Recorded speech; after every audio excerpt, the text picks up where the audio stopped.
Sometimes the things we inherit aren't worth much in dollars, but they carry the weight of a lifetime. Elena Hartley stood in the overgrown driveway of her grandmother's property, holding a rusted key that felt heavier than it should. The whole town of Millbrook thought she was crazy. All she got was a crumbling workshop, 20 acres of worthless mountain land, and a half-blind horse nobody wanted. People had whispered and shaken their heads at the estate's sale 3 days ago. Her cousin Daniel had bid $500 for property, smirking like he'd already won. But Elena had raised her hand the last second and bid $1, meeting the strange condition in her grandmother's will. The property goes to the family member willing to pay exactly $1, no more, no less. Daniel's face had turned purple. The auctioneer had looked confused, but the will was ironclad, and Elena had her dollar ready. Now, standing here with November wind cutting through her worn jacket, she wondered if Daniel had been right to laugh. The 2-story workshop sagged on its foundation, gray boards weathered to the color of storm clouds. The attached barn listed dangerously to one side, and somewhere in that barn was a horse, a 25-year-old chestnut mare named Copper, who'd been her grandmother's constant companion for 2 decades. Before we continue, tell us where you're tuning in from. And if this story is touching you already, make sure you're subscribed. I've got something extra special saved for tomorrow. Elena took a breath and started up the gravel path. Weeds had reclaimed most of the driveway. Blackberry vines snarled to the fence posts. The mountains rose on all sides, dense with oak and poplar. Their leaves turned gold and rust in the dying season. It was beautiful in a way that made her chest ache. Beautiful and utterly isolated. She hadn't been here in 30 years. Not since she was 24 and had left for college. Determined to escape the mountains and make something of herself in the city. She'd succeeded, too. Married Richard, a software engineer. Built a comfortable life in Charlotte. They'd had no children, but they'd had each other, and for 28 years that had been enough. Then Richard's heart attack, sudden and merciless on a Tuesday morning. Then the discovery that he'd made bad investments, that their savings were gone, that the life insurance wouldn't cover the debts.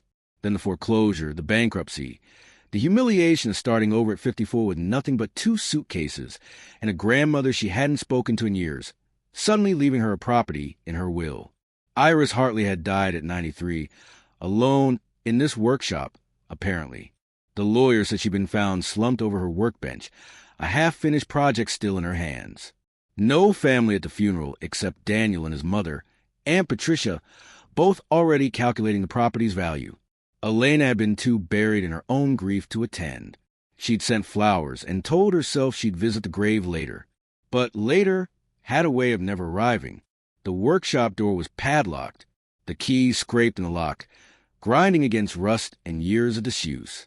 When it finally turned, the door swung inward with a groan that echoed across the empty mountains.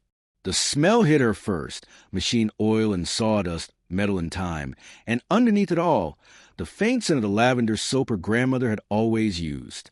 Elena's throat tightened. She'd forgotten that smell, had buried it with all the other memories she'd left behind when she fled to the city. Light filtered through dirty windows, illuminating a space frozen in time. The main floor was dominated by workbenches covered in tools, lathes, drill presses, grinders, saws. Hand tools hung on pegboards, each one outlined in faded paint, so Iris would know exactly where it belonged. Drawers and cabinets lined the walls, labeled in her grandmother's precise handwriting. Fasteners, metric, drill bits, titanium, springs assorted. Everything was covered in a thick layer of dust. But underneath the neglect, Elena could see the order. Iris had been meticulous, just like Elena remembered. Nothing random, nothing wasted. Every tool had its place, every surface its purpose. She walked slowly through the space, her boots leaving prints in the dust. The workshop was larger than it looked from outside, must be 40 feet deep, with a high ceiling crossed by exposed beams.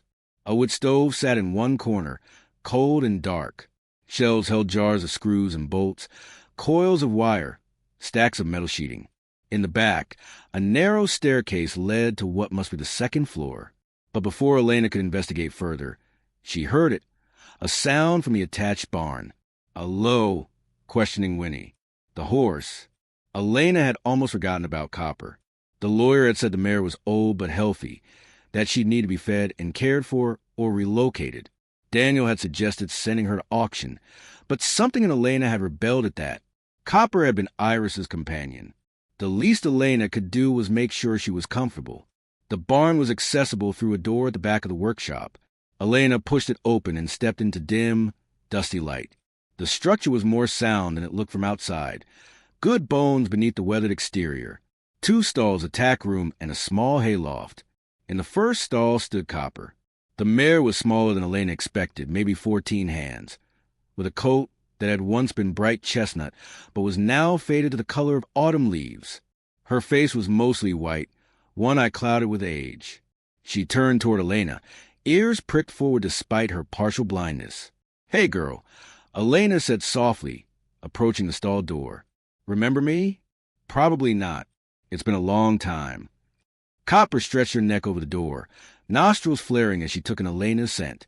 Then, to Elena's surprise, the mare nickered softly and bumped her nose against Elena's shoulder, the exact gesture Iris used to make when she was pleased about something.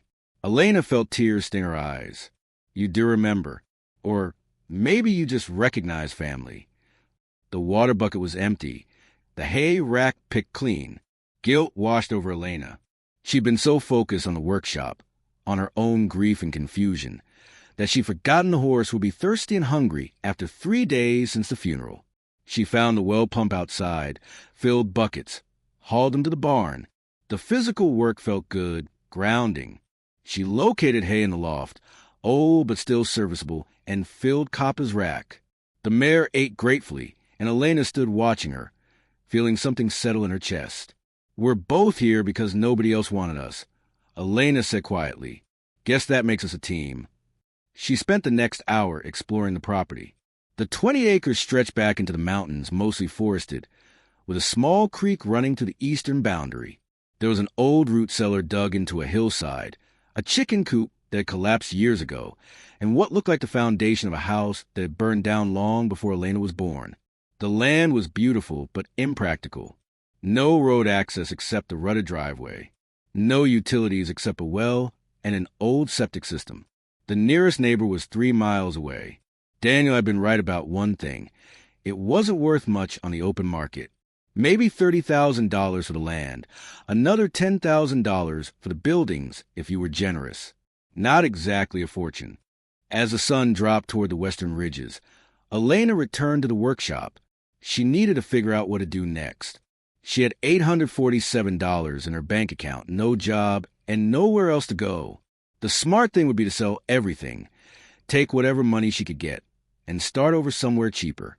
But standing in her grandmother's workshop, surrounded by the evidence of a life spent building and fixing and creating, Elena couldn't quite bring herself to make that decision. Not yet. Section 2, the catalyst inciting incident. Elena spent the night in her car, parked in the workshop driveway. She brought a sleeping bag and pillow, expecting that the workshop itself would be too dirty to inhabit. The November night was cold, and she woke multiple times, shivering despite her layers. By dawn, she'd made a decision. She had nowhere else to be.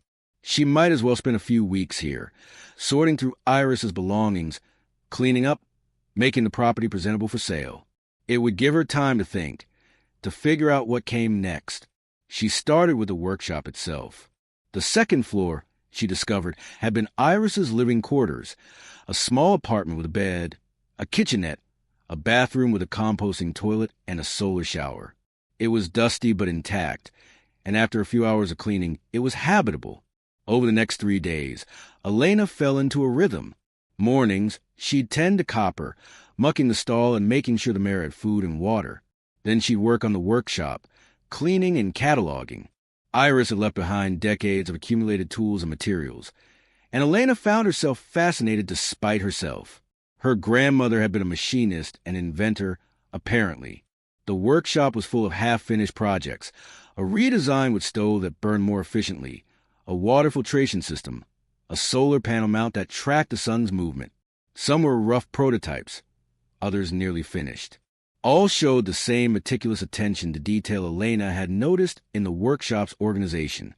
On the fourth day, Elena was cleaning out a cabinet when she found them, a stack of patent applications, each one stamped rejected in red ink. She spread them across the workbench, reading through Iris's careful descriptions.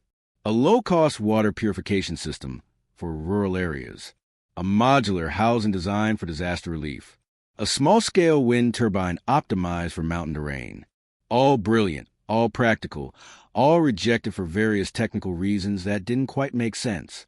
Elena was an engineer, but she'd been married to one long enough to recognize good ideas when she saw them. These weren't just good, they were revolutionary. So why had they been rejected? She was still puzzling over this when Copper began acting strangely. Elena had let the mare out into the small paddock attached to the barn, and for the first hour, Copper had grazed contentedly. But then she'd moved to the fence line and started pacing, whinnying urgently toward the tree line. "What's wrong, girl?" Elena walked over, scanning the forest for bears or coyotes. But Copper wasn't acting frightened. She was acting insistent. She paced along the fence, stopped at one particular spot, pawed the ground, then looked back at Elena as if to say, "Well, are you coming?" "I can't read your mind," Elena said, but she opened the gate anyway. Copper immediately walked through and headed toward the tree line with surprising purpose for a half-blind, 25-year-old horse. Elena followed, bemused and curious. The mare led her into the forest, picking her way carefully through undergrowth and fallen leaves.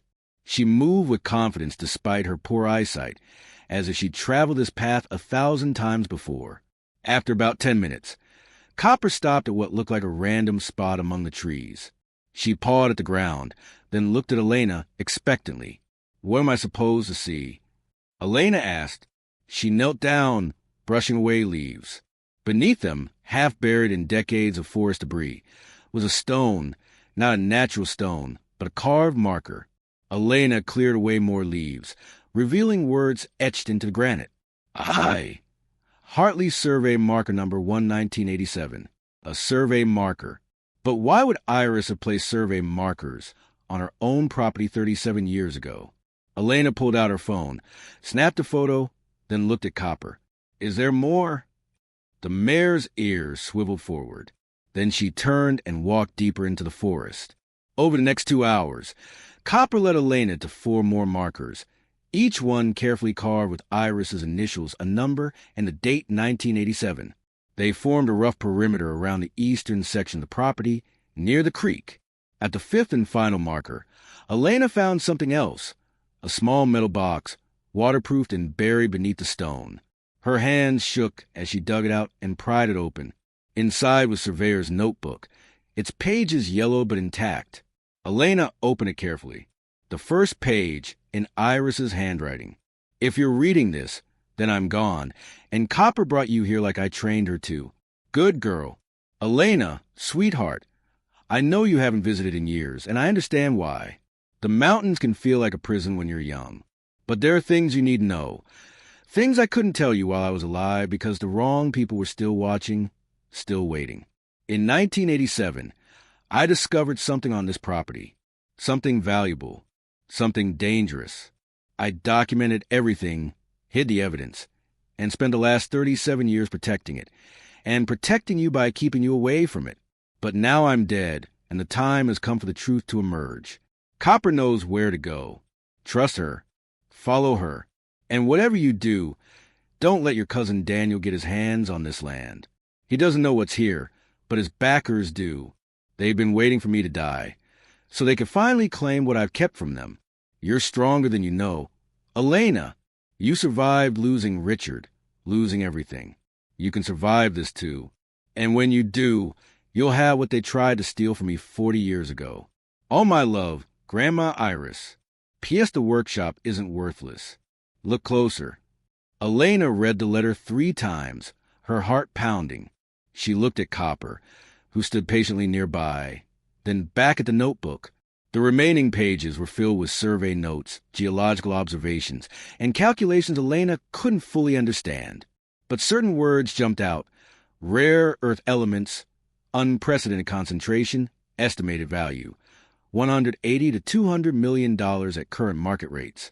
Her grandmother had discovered a fortune in rare earth minerals on this property. Minerals used in everything from smartphones to electric car batteries to military equipment. Minerals currently controlled by a handful of countries and desperately needed by American manufacturers. And someone Daniel's backers had known about it, had tried to steal it from Iris, had waited nearly 40 years for her to die so they could claim it. Elena sat down hard on a fallen log, the notebook clutched in her hands. This changed everything. The worthless workshop, the isolated mountain property, it was all sitting on top of a geological treasure worth more than Elena could imagine. But Iris's warning echoed in her mind. Something dangerous. If people had been willing to wait 40 years, what would they do now that Iris was dead? What would they do to Elena if they discovered she knew the truth? Copper nudged her shoulder gently, the same gesture she'd made in the barn. Elena reached up and stroked the mare's graying muzzle. You've been keeping Grandma's secrets all this time, haven't you, girl? Leading her out here to check the markers, making sure everything stayed hidden. The horse's clouded eye reflected the afternoon sun, and Elena could have sworn she saw intelligence there and urgency. She stood up, tucking the notebook carefully into her jacket. All right, let's go back. I need to figure out what to do next. As they walked back through the forest, Elena's mind raced. She needed help. She needed to understand what she'd found, needed to figure out who these backers were and how much danger she was in. But who could she trust? She'd been gone from Millbrook for 30 years. She knew no one, had no connections, no allies, except maybe one. When she'd picked up the property deed from the lawyer's office, the woman at the front desk had been kind, a woman about Elena's age named Claire Brennan. She'd mentioned that her husband, Jack, was a retired geologist who'd worked with mining companies before switching to environmental consulting. It was a thin thread, but it was all Elena had. She'd call Claire tomorrow, feel out whether Jack might be willing to look at some geological data. And in the meantime, she'd keep searching the workshop like Iris's letter suggested. The workshop isn't worthless. Look closer. What else had her grandmother hidden?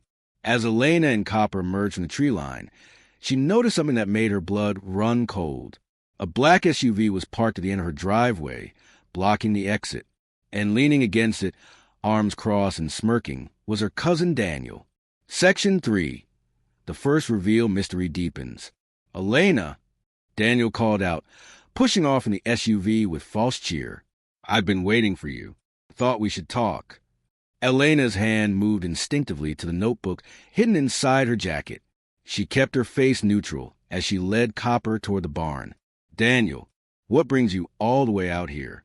He fell into step beside her, his expensive hiking boots completely wrong for the muddy terrain. Daniel was 48, 6 years younger than Elena, and had spent his adult life riding his mother Patricia's connections into a series of mediocre business ventures. The last Elena heard, he was in real estate development. Just wanted to check on you, he said smoothly. Make sure you're settling in okay. This place is pretty isolated. No self-service, no neighbors. It's not safe for a woman alone. I've got Copper. Elena opened the barn door and led the mare inside. That old nag. Daniel laughed. She's half blind and older than dirt. Not much protection. Elena bristled, but kept her tone level. She unsaddled Copper, gave her fresh water, and made sure the stall was secure. All the while, she could feel Daniel watching her, assessing. So, he said when she finally emerged from the barn, have you thought about my offer? What offer? The one I'm making right now. His smile was all teeth. I'll buy this property from you. $50,000 cash today. That's more than fair for 20 acres of Rocky Mountain land and a building that's about to collapse. The property's not for sale. Elena, be reasonable. You've got no money, no job, nowhere to go. What are you going to do out here? Play house in the dead woman's workshop. His voice took on a harder edge. This place has nothing for you. Take the money. Start over somewhere else. I said no. Daniel's expression darkened. You always were stubborn, just like Iris. He stepped closer, and Elena resisted the urge to back away. Here's what you don't understand. I have investors interested in this land. Serious people with serious money. They won't take no for an answer. Then they'll be disappointed. Elena turned toward the workshop. Now, if you'll excuse me. His hand shot out, gripping her arm. Don't be stupid. These people don't like obstacles. If you won't sell, they'll find other ways to get what they want. Elena yanked her arm free, anger flashing hot in her chest. Is that a threat? It's a warning. From family. He backed toward his SUV. You've got 1 week to think about it. After that, the offer drops to $30,000. And after that, he shrugged. Well, accidents happen in the mountains. Foundations collapse. Fires start. It would be a shame if you got hurt.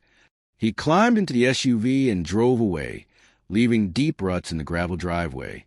Elena stood there, shaking, not from fear, but from rage. She pulled out the notebook and looked at it again. This was what Daniel wanted. This was what his investors had been waiting for. Well, they could wait forever. She went inside the workshop and locked the door behind her. Then she climbed to the second floor and started searching in earnest. Iris's letter had said to look closer. What had her grandmother hidden here? Elena started with the obvious places: drawers, cabinets, shelves.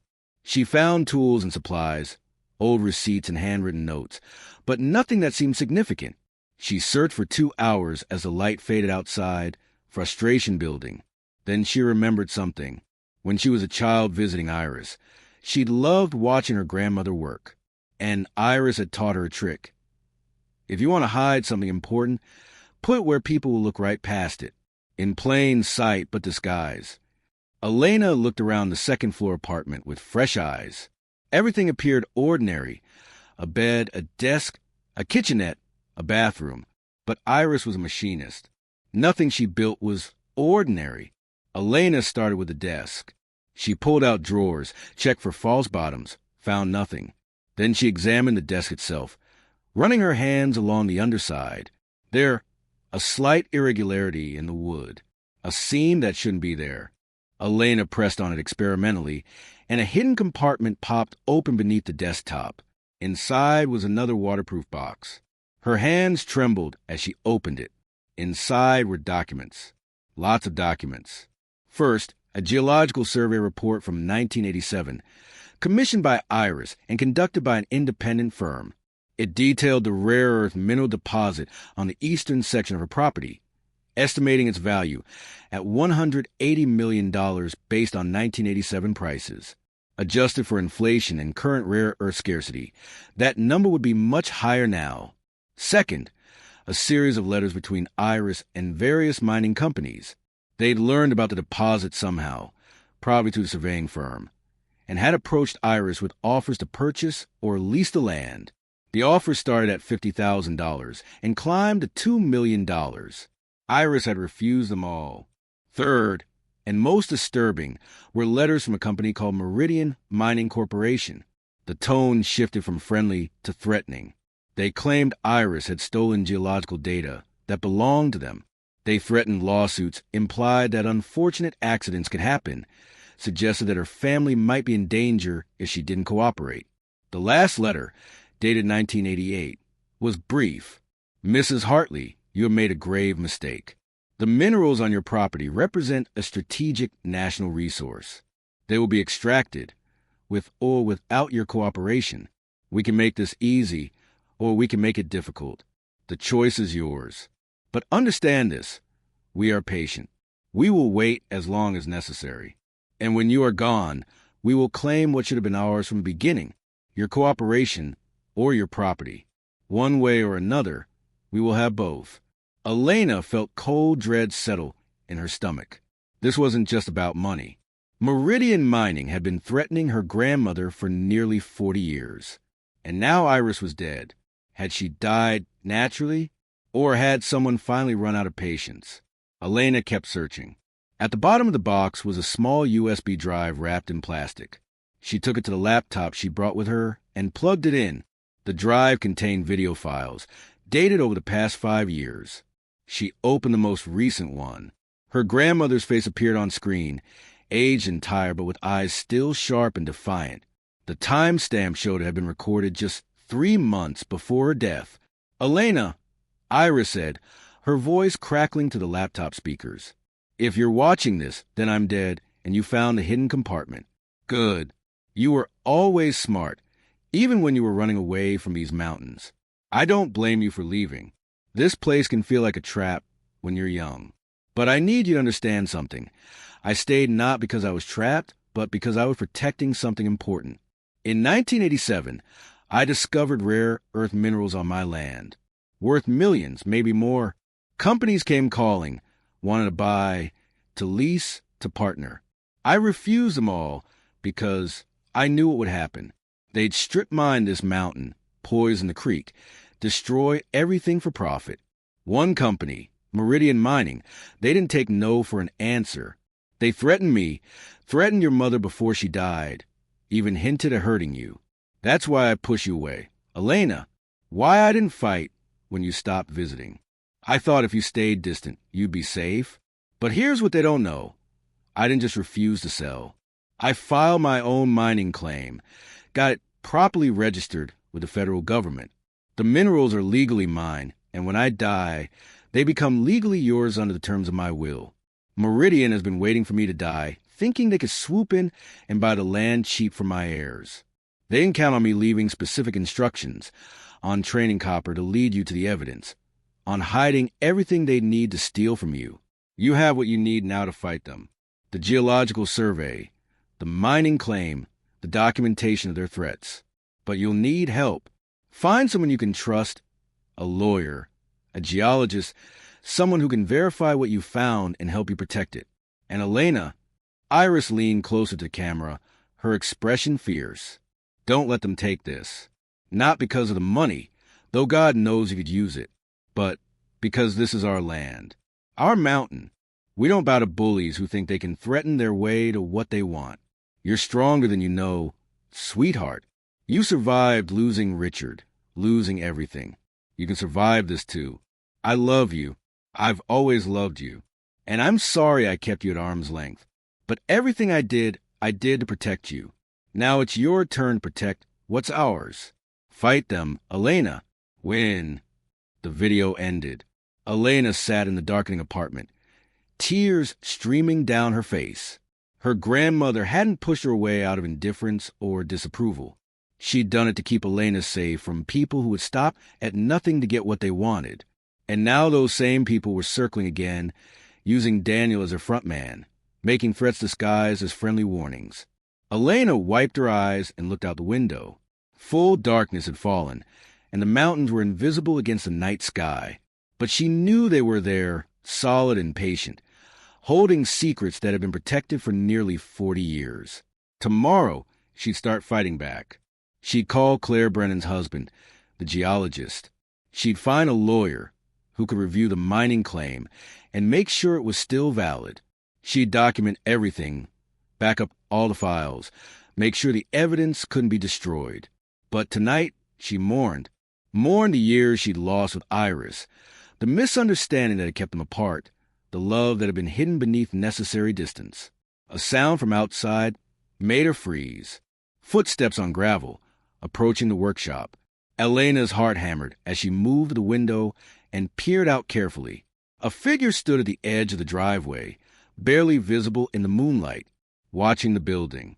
Just watching. She grabbed her phone to call the sheriff, then remembered. No cell service is far up the mountain. The figure stood there for another minute, then melted back into the darkness. Elena didn't sleep that night. She sat in Iris's workshop, surrounded by evidence of her grandmother's life and work, listening to the old building creak and settle, waiting for dawn. When the first light finally broke over the eastern ridges, she went downstairs and out to the barn. Copper nickered softly in greeting. "We've got work to do, girl," Elena said, stroking the mare's neck. "Grandma left us a fight to finish, and I'm not backing down." Copper's ears pricked forward, and in the growing light, Elena could see intelligence in that clouded eye. The horse had carried Iris's secrets for years, had led Elena to the first pieces of the puzzle. What else did she know? What else could she show Elena? "Come on," Elena said, opening the stall door. "Let's see where you lead me today." Elena waited until full daylight before leaving the property. She'd spent the early morning hours backing up all of Iris's files to a cloud storage account, then hiding the original USB drive and documents in 3 separate locations, one in the workshop, one buried near the creek, and one she'd mailed herself at the post office in town. If someone came looking, they wouldn't find everything in one place. She drove the winding mountain road into Millbrook, a town that hadn't changed much in 30 years. Same main street, same hardware store, same diner with its faded red awning. The only new addition was a coffee shop that looked aggressively modern compared to everything around it. Claire Brennan's office was above the coffee shop. Elena climbed the narrow stairs and knocked. "Come in," a cheerful voice called. Claire was exactly as Elena remembered from their brief meeting at the lawyer's office, mid-50s, with gray-streaked blonde hair pulled into a practical ponytail and warm brown eyes that crinkled at the corners when she smiled. "Elena, I was hoping you'd stop by." Claire stood and offered her hand. "How are you settling in at Iris's place?" "It's complicated." Elena shook her hand. "I was hoping I could talk to your husband. You mentioned he's a geologist." "Jack?" "Sure. He's semi-retired, does consulting work when it interests him." Claire's expression turned curious. "What do you need a geologist for?" Elena hesitated. She prepared cover story, but something about Claire's open, honest face made her want to tell the truth. Still, Iris's warnings echoed in her mind. "Trust carefully. I found some old survey documents in Iris's workshop. I'm trying to understand what they mean before I decide what to do with the property." "Smart. Jack's at home today. Let me call him." Claire picked up her phone. "He'll be thrilled to have a project. He's been driving me crazy with too much free time." 20 minutes later, Elena was sitting in the Brennans' comfortable living room. Geological surveys spread across the coffee table. Jack Brennan was a solid man in his 60s with weathered skin and intelligent blue eyes that lit up when he saw the documents. "Where did Iris get this?" he asked, studying the survey with growing excitement. "This is professional grade work. Independent firm, thorough testing, proper documentation. She commissioned it in 1987. What does it show?" Jack looked up, his expression serious. "You really don't know?" "I know it has something to do with rare earth minerals. That's about it." "Elena, this survey documents one of the richest rare earth deposits I've ever seen outside of China. Neodymium, dysprosium, terbium, elements critical for clean energy, defense technology, electronics. The concentrations here are..." He shook his head in disbelief. "This could be worth $200 million, maybe more at current market rates." Claire gasped softly. Elena felt the room tilt. "Are you sure?" Elena's voice came out as a whisper. "Absolutely sure. This survey is legitimate, and if anything, it's conservative in its estimates." Jack set down the papers. "Why did Iris never develop this? Do you know what this deposit could have meant for her? For this region?" "She was protecting it. Someone was trying to force her to sell." Jack's expression darkened. "Let me guess. Meridian Mining Corporation?" Elena's head snapped up. "You know them?" "Everyone in geology circles knows about Meridian. They're ruthless, and they've been trying to establish rare earth mining operations in Appalachia for 40 years. Jack stood and paced the window. Back in the 80s and 90s, they used aggressive tactics, buying up land through shell companies, threatening property owners, allegedly bribing local officials. A few people who refused to sell had mysterious accidents or fires. Nothing was ever proven, but the pattern was clear. They threatened Iris. I found the letters. I'll bet they did." Jack turned back to her. "The question is, what are you going to do now?" Elena thought about Daniel's visit, about the figure watching the workshop in the dark. "I want to fight them. I want to keep the land and develop the minerals responsibly, but I don't know how. You'll need lawyers, good ones, environmental specialists to ensure any mining is done sustainably, investors if you want to maintain controlling interest instead of selling outright." Jack sat down again.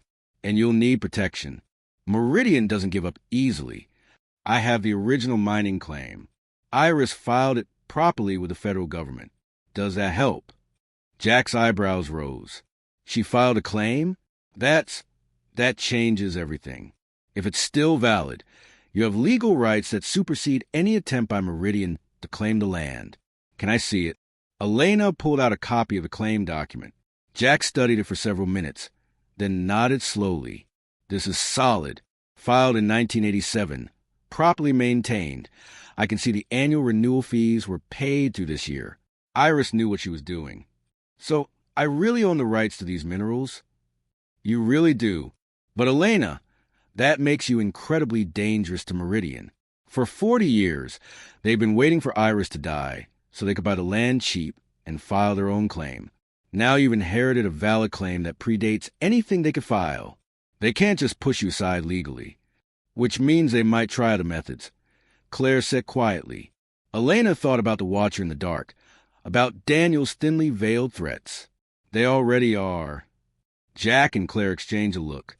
Then Jack said, You need to talk to Sheriff Marcus Walsh. He's honest, one of the few local officials Meridian never managed to corrupt. And you need a lawyer who specializes in mining rights. I know someone, Rebecca Torres in Asheville. She's defended small landowners against big corporations before. I don't have money for lawyers. Rebecca sometimes works on contingency for cases she believes in. And this, Jack tapped the survey, she'll believe in this.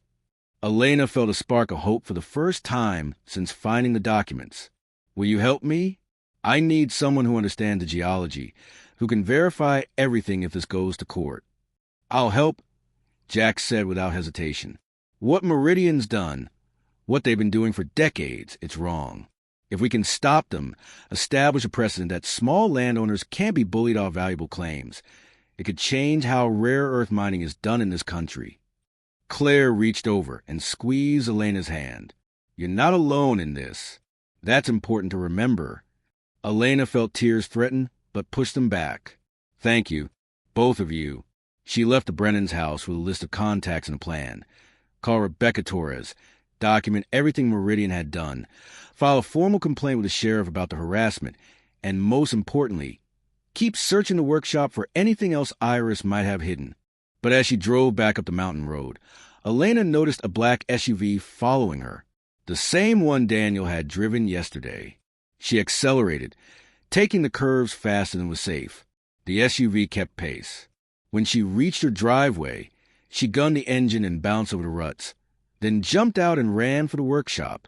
Behind her, the SUV pulled up and Daniel emerged, along with two other men Elena didn't recognize. Elena, wait! Daniel called. We just want to talk. She didn't wait. She ran inside and locked the door, her heart pounding. Through the window, she watched the three men approach. Daniel knocked, polite but insistent. Elena, this is ridiculous. Just hear us out. One of the other men, tall, with silver hair and an expensive suit completely wrong for the mountains, spoke. Ms. Hartley, my name is Marcus Vance. I'm Vice President of Acquisitions for Meridian Mining. I'd like to discuss a business opportunity. So they were showing themselves now. No more hiding behind Daniel. No more pretending. Elena pulled out her phone and snapped photos of all three men through the window. Then she called the number Sheriff Walsh had given Claire, who texted it to Elena on the drive home. Sheriff Walsh, this is Elena Hartley, Iris Hartley's granddaughter. There are three men on my property refusing to leave. One of them is from Meridian Mining Corporation. A pause. I'll be there in 20 minutes. Lock your doors and don't engage with them. Already locked in. Good. Stay there. Elena hung up and watched through the window. Marcus Vance's expression had shifted from pleasant to irritated. He pulled out his phone, made a call, then spoke to Daniel. After a brief conversation, all three men returned to the SUV and drove away. But Elena knew they'd be back. She went to check on Copper, who was agitated, pacing her stall and snorting. I know, girl. I don't like them either. The mare settled slightly when Elena stroked her neck, but her ears stayed pinned back, alert for danger. What else did Grandma teach you? Elena asked softly. Where else do you want to show me? Copper turned her clouded eye toward the forest, toward the eastern section of the property where the markers were hidden. Not today. Too dangerous with them watching. Elena gave her fresh hay. But soon. I promise. Sheriff Walsh arrived exactly 20 minutes after her call, driving a marked patrol SUV. He was a compact man in his 50s with graying hair and sharp eyes that missed nothing. Ms. Hartley, I'm Marcus Walsh. He shook her hand firmly. Tell me what happened. Elena recounted the visit, showed him the photos she'd taken. Walsh's expression grew darker as she spoke. Meridian Mining. Should have known. He looked around the property. Your grandmother and I had an understanding. She'd call me when they got too aggressive, and I'd remind them about property rights and harassment laws. Kept them at bay for years. Did you know about the rare earth deposit? Walsh met her eyes. Iris told me about it 5 years ago, when her health started failing. She wanted someone official to know, in case something happened to her. I documented everything, kept it in a sealed file. When she died, I sent a copy to the State Attorney General's office. Relief washed over Elena. So there's a record, official documentation. Yes, which means if Meridian tries anything illegal, we have ground for prosecution. Walsh pulled out a notepad. But here's what you need to understand. Meridian has deep pockets and good lawyers. They'll push every legal boundary.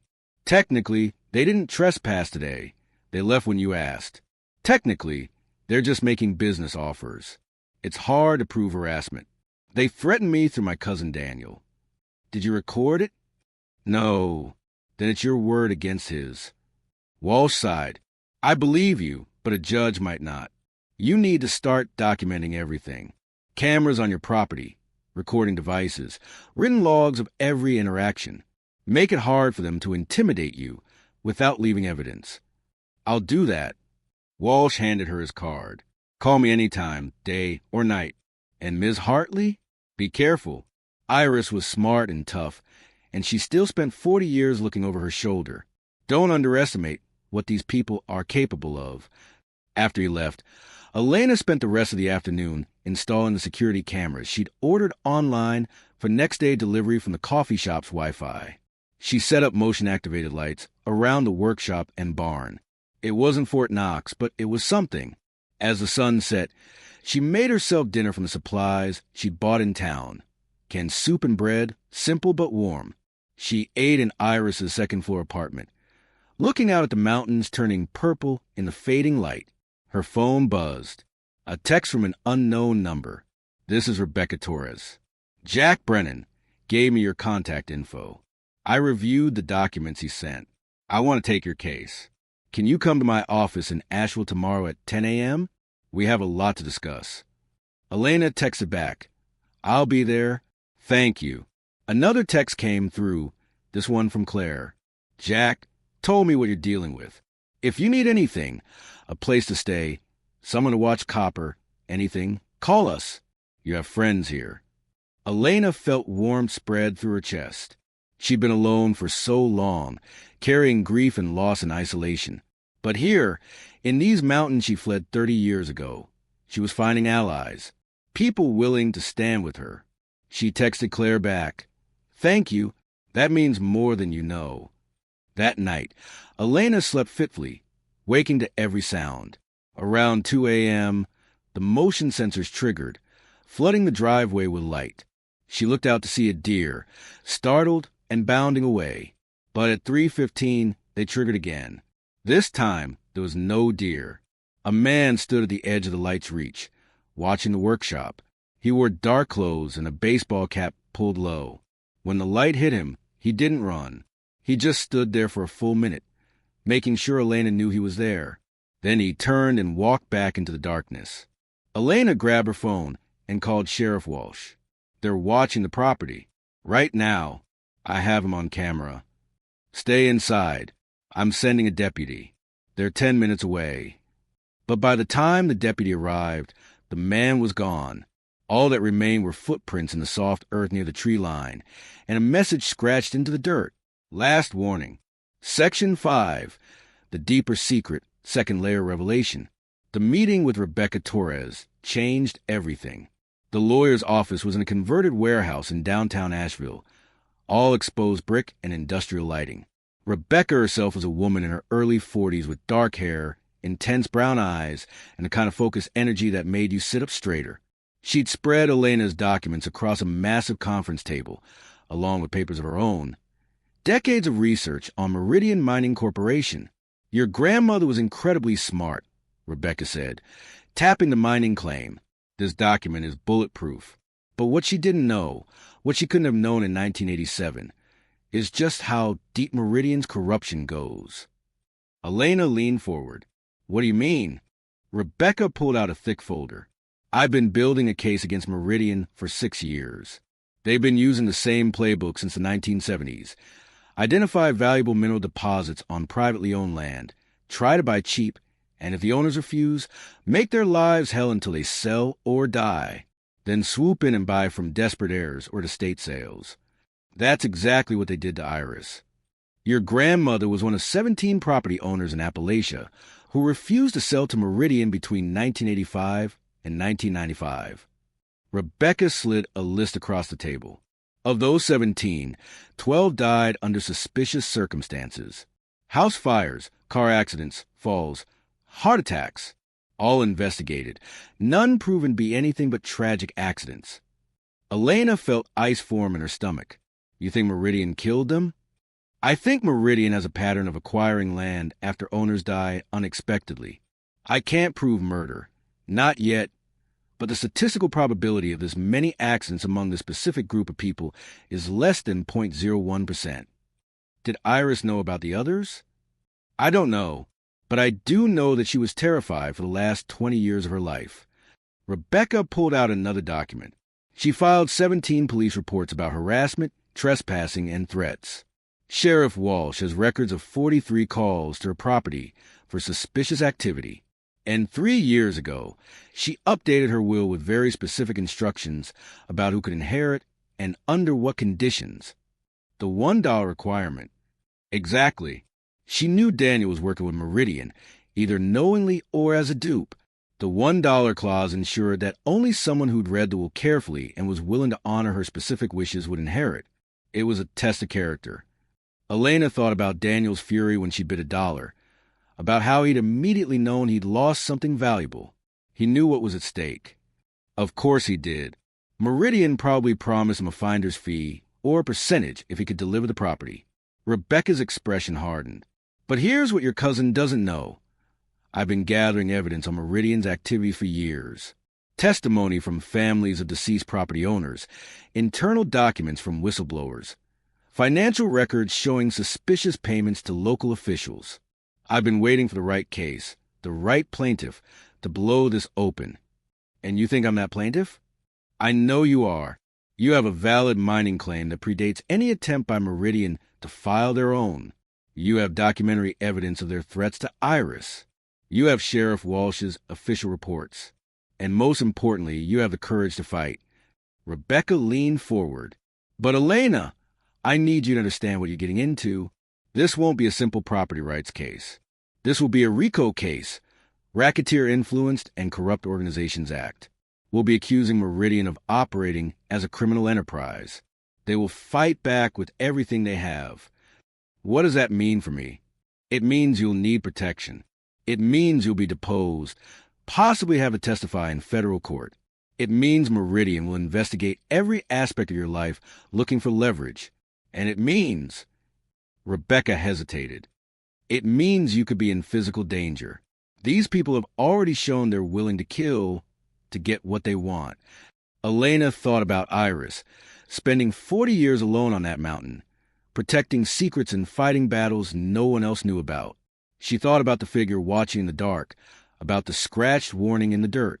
If you're hooked on this story, make sure to subscribe and turn on notifications so you never miss an upload. Your support means everything and helps me bring you more incredible mountain stories like this one. She looked Rebecca in the eye. I'm in. Whatever it takes, I'm in. Rebecca smiled, the kind of smile that said she'd hoped for exactly that answer. Good. Then let's talk strategy. They spent the next 3 hours going through everything. Rebecca explained that they'd file a civil RICO lawsuit against Meridian, seeking damages for the harassment of Iris and the other property owners. They'd also file criminal complaints with the FBI, asking for a federal investigation into Meridian's business practices. The mining claim is your shield, Rebecca explained. As long as you hold valid rights to the minerals, Meridian can't just take the land. But they'll try to invalidate the claim, argue it wasn't properly maintained, find technical violations. We need to make sure every piece of paperwork is perfect. What about developing the minerals? If they're worth $200 million, I can't just leave them in the ground. We'll help you establish a mining cooperative. You maintain controlling interests, but you bring in environmental partners and local stakeholders. The key is to develop the deposit responsibly, creating jobs for the community while protecting the land. It becomes harder for Meridian to attack you if you're bringing economic benefits to the region. Elena's head spun with the complexity of it all. I don't know if I'm capable of this. You are. Rebecca's voice was firm. Your grandmother believed in you enough to leave you this fight. Jack Brennan believes in you. Sheriff Walsh believes in you. And I believe in you. You're not alone, Elena. That's what Meridian counts on, isolating people, making them feel powerless. We're not going to let that happen. Elena drove back to Millbrook feeling both terrified and determined. Rebecca had given her homework. Document everything in the workshop. Look for any additional evidence Iris might have hidden, and most importantly, trust the plan. When she arrived back at the property, Jack Brennan was waiting in his truck. Rebecca called me, he said. Told me you're moving forward with the lawsuit. I'm proud of you. I'm terrified. Good. Fear keeps you careful. He gestured toward the workshop. I brought some equipment. If you're willing, I'd like to do a preliminary geological assessment of the eastern section. Just surface-level stuff, no drilling. But it would help establish the current extent of the deposit. Won't that draw attention? Meridian already knows you know. The Watcher, the warnings. They're trying to scare you into selling before you fully understand what you have. But if we can quantify exactly how valuable this deposit is, it strengthens your position. Makes it harder for them to lowball you or claim the minerals aren't worth the fight. Elena considered. All right, but we should move fast. They spent the afternoon working the eastern section of the property. Jack used handheld spectrometers and took soil samples while Elena watched for any signs of surveillance. Copper followed them the entire time, walking with that same purposeful confidence she'd shown when leading Elena to the markers. This horse is remarkable, Jack said, watching Copper navigate around obstacles despite her clouded vision. How does she know where to go? Iris trained her. Spent years bringing her out here to check the markers, make sure no one was tampering with the claim boundaries. Elena stroked Copper's neck. She's been protecting these secrets longer than I've known they existed. Jack took samples near each of the 5 markers, then stood and looked around with growing excitement. Elena, this deposit extends further than the original survey indicated. The concentrations are even higher in some areas. This could be worth $250 million, maybe more. The number felt unreal, like monopoly money. Elena couldn't quite grasp it. They were packing up equipment when Copper suddenly froze, her ears pinned back. A low rumble came from her chest. Not quite a whinny, more like a warning. What is it, girl? Elena asked. Then she heard it too, the sound of vehicles approaching. Multiple vehicles. Elena and Jack hurried back toward the workshop just as 3 black SUVs pulled into the driveway. Men emerged, at least 8 of them, all wearing dark suits completely inappropriate for mountain terrain. Marcus Vance stepped forward, the same silver-haired man from yesterday. Behind him, Daniel stood looking uncomfortable. Ms. Hartley, Vance said smoothly, I apologize for arriving unannounced, but I felt it was time we had a serious conversation about the future of this property. You're trespassing, Elena said, her voice steadier than she felt. Leave now, or I'm calling the sheriff. Please, let's be civilized about this. Vance smiled, but it didn't reach his eyes. I'm prepared to make you a very generous offer. $3 million for the property and all mineral rights. Cash, today, no contingencies. $3 million. It was more money than Elena had ever imagined having. It would solve all her financial problems, let her start over anywhere she wanted. But she thought about Iris, alone for 40 years, refusing exactly these kind of offers. Thought about the other property owners who died suspiciously. Thought about what Rebecca had said. "You're not alone." "No," Elena said clearly. "The property isn't for sale at any price." Vance's smile faded. "Ms. Hartley, I don't think you understand the situation. Meridian Mining has invested considerable resources in this region. We have contracts, commitments, investors expecting returns. Your stubbornness is creating significant problems. That sounds like your problem, not mine. It becomes your problem when we decide to make it your problem." Vance's tone shifted, becoming harder. "You're a widow with no income, no prospects, no family support. You're squatting in a decrepit workshop on land that you can't afford to maintain. How long do you think you can hold out? A month? 2? Eventually, you'll run out of money. And then you'll come begging us to buy, and the price will be much, much lower." Jack stepped forward. "She's not alone, and she has legal representation. Any further harassment will be documented and used against you in court." Vance's eyes flicked to Jack dismissively. "And who are you?" "Dr. Jack Brennan, geological consultant. I've been conducting a formal assessment of this property. The rare earth deposits here are significantly more valuable than your company's internal estimates suggest. Ms. Hartley isn't going to sell for a fraction of what her land is worth." "Internal estimates?" Vance's expression showed the first crack in his composure. "I don't know what you're talking about." "Of course you don't." Jack pulled out his phone. "But I'm sure the Geological Survey Meridian Commission in 1988, the one you've kept secret for nearly 40 years, would be very interesting to federal regulators, especially the part where your own geologist confirmed that Iris Hartley's claim was valid and that attempting to override it would be illegal." Vance went very still. "That survey is proprietary information." "Was proprietary. Your former chief geologist became a whistleblower last year. Rebecca Torres has a full survey in her possession." Jack was bluffing. Elena could tell, but Vance didn't know that. The Meridian VP's face darkened. "You're making a serious mistake. Both of you. This isn't just about one property. This is about national security, about America's strategic mineral independence. Do you really want to be the people who stood in the way of that?" "I want to be the person who develops these minerals responsibly," Elena said. "Creating jobs, protecting the environment, sharing the benefits with the community. Not handing everything over to a corporation with a history of exploitation and corruption." Vance looked at her for a long moment. Then he gestured to his men. "Let's go." As they were climbing into the SUVs, he called back.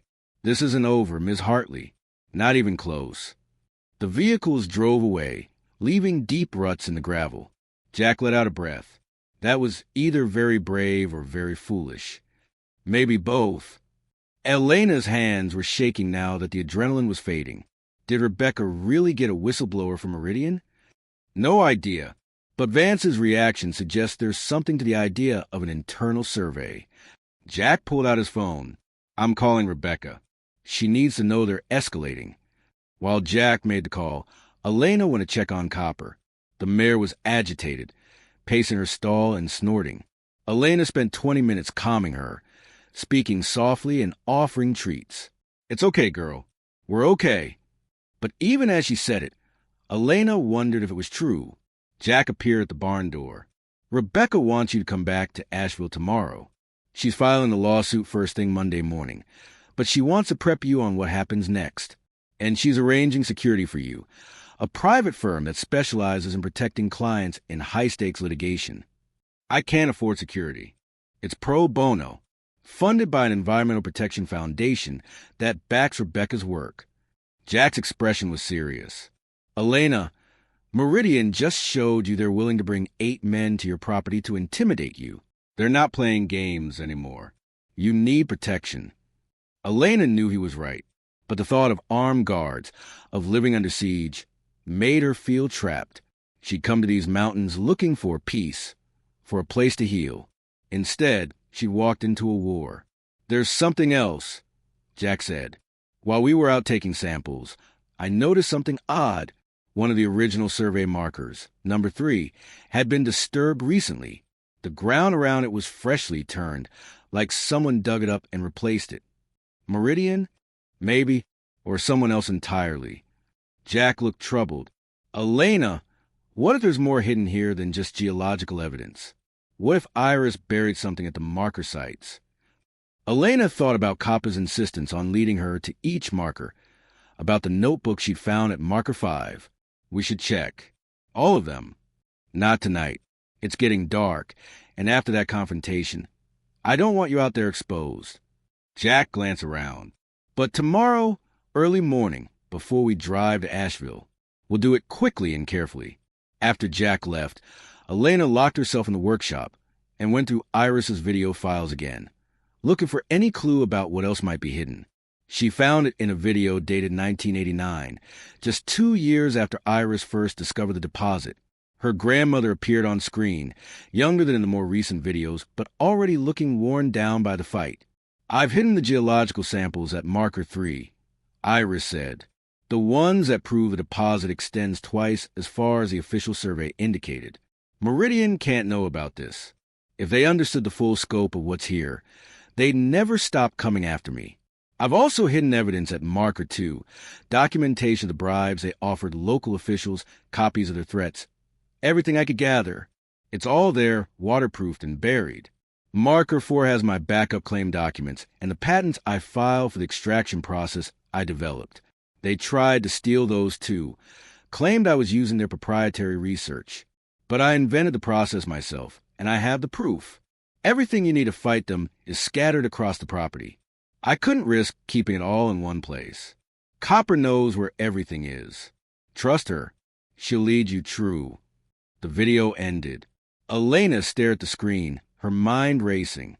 There were still 3 markers she hadn't fully excavated. 3 more caches of evidence that could blow Meridian's case apart. She looked out the window at the darkening forest. Tomorrow, she and Jack would retrieve everything. And then they'd hand Meridian Mining Corporation the fight they'd been trying to avoid for 40 years. But as she settled into bed that night, Elena couldn't shake the feeling that she was missing something. Some piece of the puzzle that hadn't fallen into place yet. Outside, motion sensors triggered twice more before dawn. Each time, Elena looked out to see nothing but darkness and the sense of being watched. The war for her grandmother's mountain had truly begun. Section 6. The threat escalates external pressure. Elena and Jack were at marker 2 by 6 a.m., working quickly in the gray pre-dawn light. Jack used a metal detector, while Elena dug carefully with a folding shovel. Got something, Jack said. 3 feet down northwest of the marker. 20 minutes later, they'd unearthed another waterproof box. Inside were documents that made Elena's blood run cold. Photocopies of checks made out to the Millbrook Town Council in the 1980s and 90s, signed by Meridian executives. Notes in Iris's handwriting detailing conversations she'd overheard at town meetings. Photographs of Meridian representatives meeting with local officials in parking lots and diners. This is evidence of systemic corruption, Jack said, photographing each document. Iris was building a RICO case 30 years before Rebecca started working on one. They moved to marker 3, finding the geological samples Iris had mentioned, mineral cores that extended the deposit boundaries significantly. Then to marker 4, where they discovered patent applications Iris had filed in her own name for a rare earth extraction process that was more environmentally friendly than conventional methods. She wasn't just protecting the minerals, Elena realized. She was trying to develop a way to extract them responsibly. That's why Meridian wanted to steal her patents. If her process works, and based on these technical drawings, I think it does, it could revolutionize rare earth mining. Less water usage, less toxic waste, higher yield. Jack looked at Elena with new respect. Your grandmother was brilliant. Truly brilliant. They were photographing the last of the documents when they heard it. The sound of chainsaws in the distance, coming from the western boundary of the property. Elena and Jack exchanged alarm looks and ran back toward the workshop. When they reached a clearing that offered a view of the western section, Elena's heart sank. A crew of men in hard hats were cutting down trees along the property line, clearing a swath 50 feet wide. What are they doing? Elena asked. Jack pulled out his phone and zoomed in with the camera. That's a survey crew. See the equipment? They're marking boundaries. He lowered the phone, his expression grim. Meridian must own the adjacent property. They're probably planning to claim that your boundary markers are wrong, that the valuable minerals extend onto their land. Can they do that? They can try. Property disputes happen all the time, especially in areas without regular surveys. But Iris's markers are properly registered with the county. Meridian would need to prove they're inaccurate. Jack took more photos. This is harassment, plain and simple. They're trying to intimidate you. Elena pulled out her phone and called Sheriff Walsh. He arrived 30 minutes later with a deputy, and they all walked to the western boundary together. The survey crew stopped working when they saw the sheriff. A man in a suit emerged from a truck. Not Marcus Vance, but someone equally polished and corporate. Sheriff Walsh, the man said smoothly, this is private property. We have every right to be here. You're on Meridian land? Walsh asked. That's correct. We're conducting a routine survey of our property boundaries. Funny timing. Doing it the day after your boss threatened Miss Hartley here. The man's expression didn't change. I don't know what you're referring to. We're simply exercising our property rights. Walsh looked at the clear-cut swath. You're also violating county noise ordinances with those chainsaws before 7 a.m., and I'm going to need to see your permits for any work that's close to a waterway. He pointed to the creek that ran along property line. We have all necessary permits. Then you won't mind showing them to me. For the next hour, Walsh tied the survey crew up in bureaucratic red tape, checking permits, measuring distances from the creek, noting potential violations. Elena watched in admiration as he used every legal tool at his disposal to slow them down. Finally, the corporate man made a phone call, then announced they were leaving for the day. But we'll be back, he said, looking directly at Elena. This survey will be completed. After they left, Walsh turned to Elena. That's not the end of this. Meridian's trying to establish that they have grounds to dispute your claim. The property line issue is a smokescreen, but it gives them leverage in court. What should I do? Get your own survey done. Hire a professional to verify Iris's markers are correct. Beat them at their own game. Walsh paused. And Elena, be very careful. This is the most aggressive I've seen Meridian act in years. Something's changed. What do you mean? I mean they're desperate. Companies don't throw this much money and manpower at a problem unless they're under pressure. Someone's pushing them to secure this deposit fast. After Walsh left, Elena and Jack returned to the workshop. They spent the next hour cataloging all the evidence they recovered, uploading everything to secure cloud storage, and preparing copies for Rebecca. I need to get to Asheville, Elena said, looking at the time. Rebecca wanted me there by noon. I'll come with you. Safety in numbers. Jack gathered his equipment. And Elena, what Walsh said about Meridian being desperate. He's right. You need to be ready for them to escalate even further. The drive to Asheville took 90 minutes. Elena spent most of it thinking about what escalate might mean. More threats? Legal maneuvers? Or something worse? Rebecca's office was buzzing with activity when they arrived. 3 other lawyers were working on different aspects of the case, and a paralegal was organizing documents into bankers' boxes. Elena, Jack. Rebecca gestured them into her office. We need to talk about what happened this morning. How did you already know? Sheriff Walsh called me. He's worried, and frankly, so am I. Rebecca sat down, her expression serious. Meridian filed 3 separate motions this morning. 1 to invalidate your mining claim based on alleged technical violations, 1 to dispute the property boundaries, and 1 to require you to cease all activities on the eastern section pending resolution of the boundary dispute. Can they do that? They can file motions all day long. Doesn't mean they'll win, but it shows they're throwing everything at the wall to see what sticks. Rebecca pulled up a document on her computer.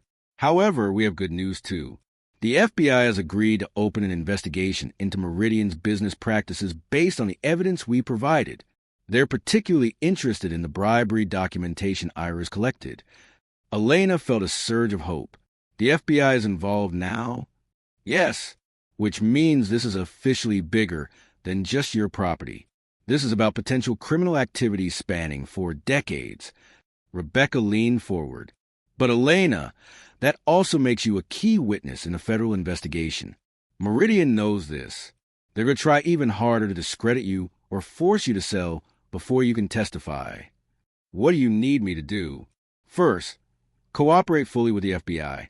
They'll want to interview you, probably multiple times. Second, continue documenting everything Meridian does. Third, and this is important, don't let them provoke you into doing anything that could hurt your case.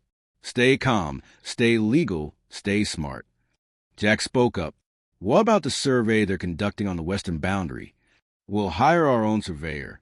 I know an excellent firm that specializes in disputed property lines. They'll verify Iris's markers and provide expert testimony if needed. Rebecca made a note. Anything else happen this morning? Elena and Jack described finding the remaining caches of evidence.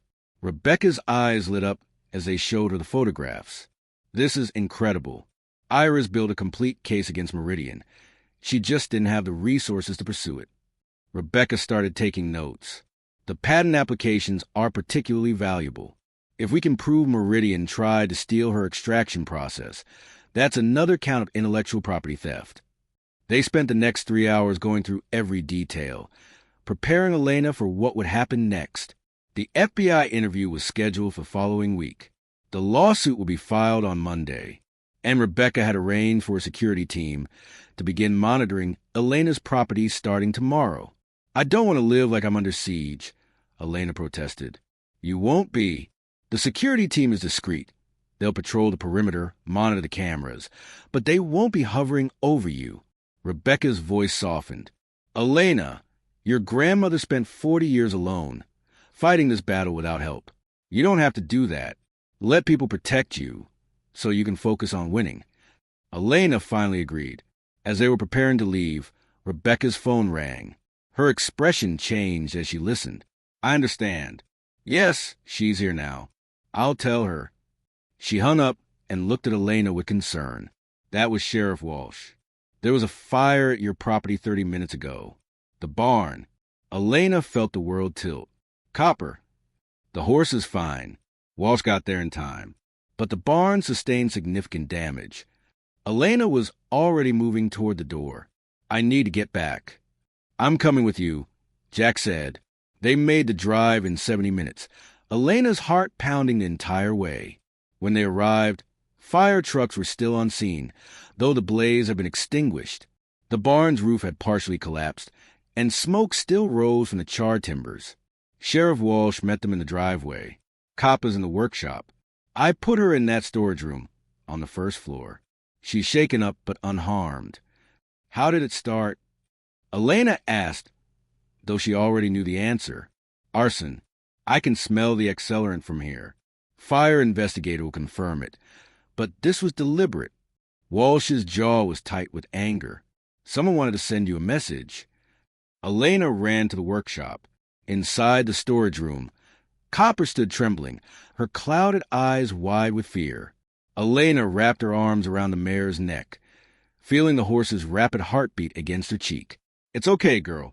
You're safe. I've got you.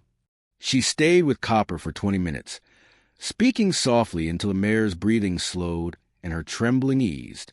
Then she settled her with hay and water and returned outside. The fire investigator confirmed Walsh's assessment. Arson.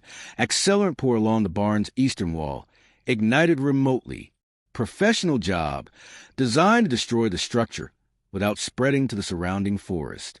They did want to kill the horse, the investigator said. If they did, they would have blocked the stall door. This was about property damage, intimidation. Rebecca arrived an hour later, her face set in grim determination. This changes everything. Attempted arson is a felony. With the FBI investigation already open, this gives us grounds to request federal protection for you. I'm not leaving my property. Elena said, I'm not asking you to, but we can petition for a restraining order against Meridian executives. Require them to stay at least a mile from your property. We can also request expedited hearings on all their motions given their violent escalation. As the fire trucks packed up and the investigators left, Elena stood looking at the burned barn. Iris had built this structure 50 years ago. It had sheltered animals and equipment, had stood through countless mountain winters, and now it was destroyed because corporations value profit over everything else. But as Elena stared at the charred timbers, something caught her eye. Part of the barn's wall had burned away, revealing the structure beneath, and there, hidden inside a hollow support beam, was something metallic. She called Jack over. "Look at this." They carefully extracted what turned out to be another waterproof container. This one built directly into the barn structure. Inside were documents that made everything else pale in comparison. Original contracts between Meridian Mining and Chinese rare earth processors from the 1990s. Agreements to sell American extracted minerals to foreign companies at below market rates, deliberately keeping rare earth prices low for Meridian's international partners while claiming domestic scarcity. "This is economic espionage," Jack breathed. Meridian was selling out American mineral security for profit. Rebecca photographed everything with shaking hands. "This is it. This is what we needed." Evidence that Meridian wasn't just corrupt locally. They were actively working against American interests. "The FBI will move on this immediately." Elena looked at the burned barn with new understanding. Meridian had destroyed it trying to intimidate her. But in doing so, they'd exposed the most damaging evidence against themselves. Sometimes, she thought, the universe had a sense of irony. That night, Elena slept in the workshop with Copper in the next room and a security guard patrolling outside. She'd resisted protection at first, but after the fire, she'd accepted it.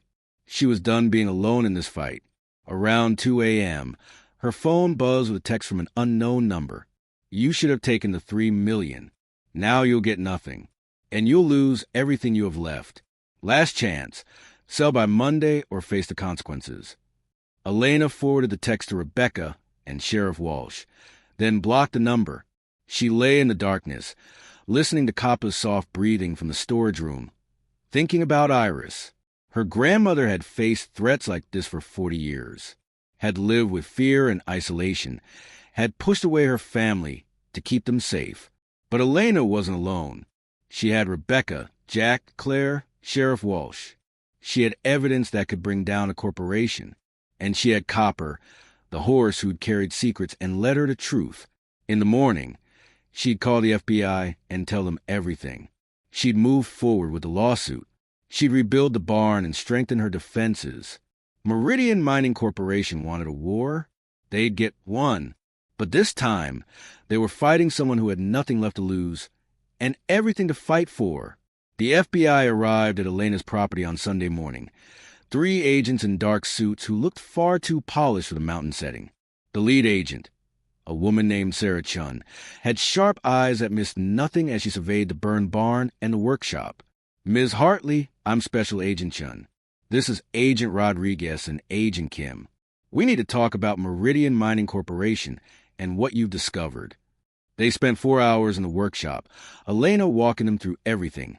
Iris's videos, the hidden caches of evidence, the geological surveys, the patent theft, the bribery documentation, and finally, the contracts showing Meridian's agreements with foreign processors.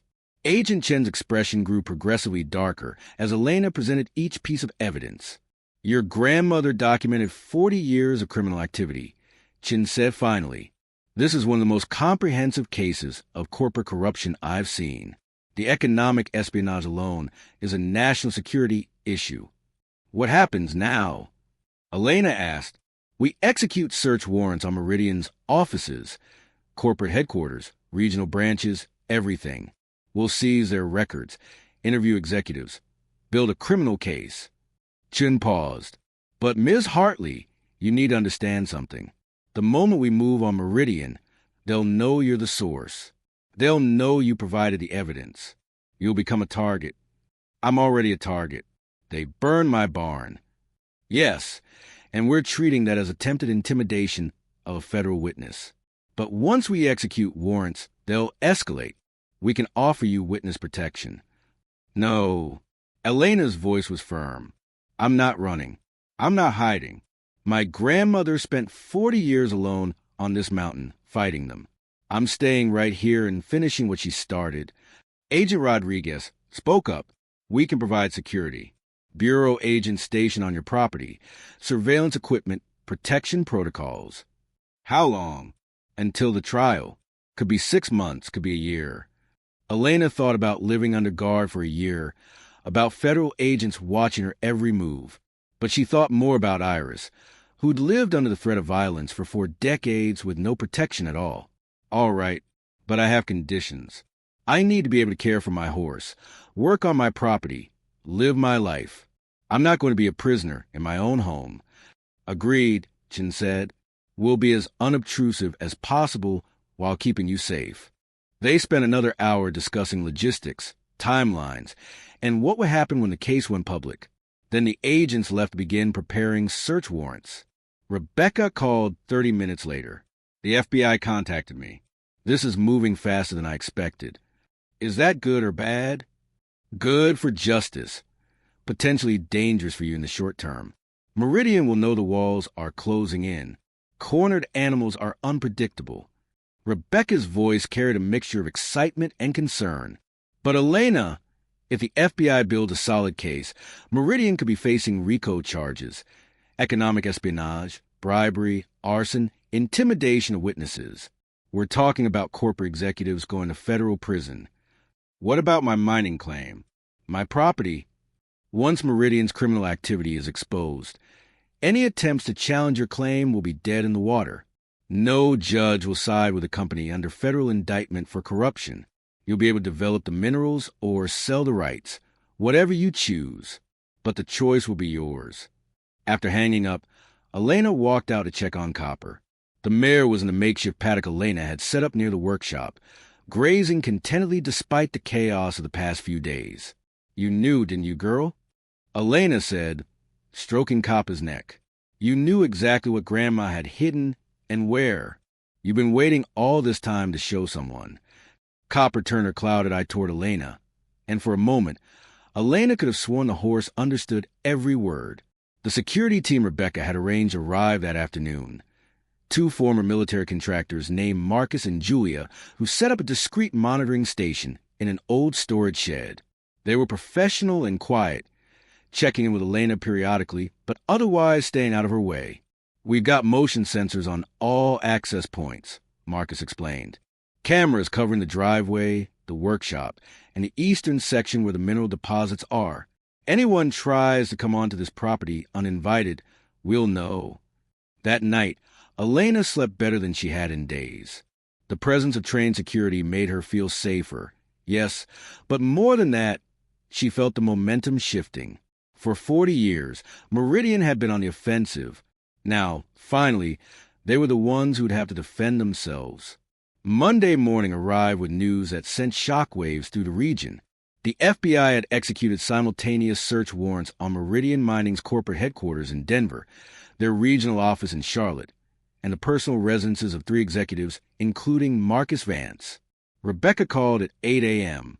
It's happening. The FBI is moving. And Elena? They found something in Vance's home office. Correspondence with Daniel. Your cousin has been on Meridian's payroll for 3 years as a consultant. They've been paying him $5,000 a month to monitor Iris and report on her activities. Elena felt a mix of anger and sad vindication. She'd suspected Daniel was involved, but having it confirmed was different. He sold out his own family. Yes, and now he's looking at charges for conspiracy. The FBI want to interview him this afternoon. Rebecca paused. They also found something else. Internal Meridian emails discussing permanent solutions to the Hartley problem. Elena, they were planning to kill you. The words hit like a physical blow. Elena sat down hard, her legs suddenly weak. The FBI is taking this extremely seriously, Rebecca continued. They're moving up the timeline for filing federal charges, and they want you to testify before a grand jury as soon as possible. When? Thursday, in Charlotte.